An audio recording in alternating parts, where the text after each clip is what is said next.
ইনবক্সে মেসেজ আসবে কিন্তু সিন হবে না, রিপ্লাই পাবে না, পরে থাকবে ওইভাবেই। কেউ কেউ হয়তো অপেক্ষায় থাকবে, এই বুঝি আসলো অনলাইনে। আবার কেউ কেউ হয়তো টেরও পাবে না, কেউ একজন নেই, কেউ একজন হারিয়ে গেছে।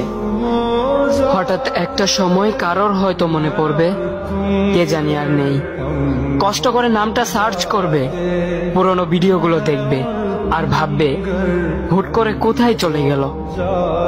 আবার কেউ কেউ হয়তো একদিন দুই দিন না পেয়ে ফ্রেন্ড লিস্ট থেকে আনফ্রেন্ড করে দেবে।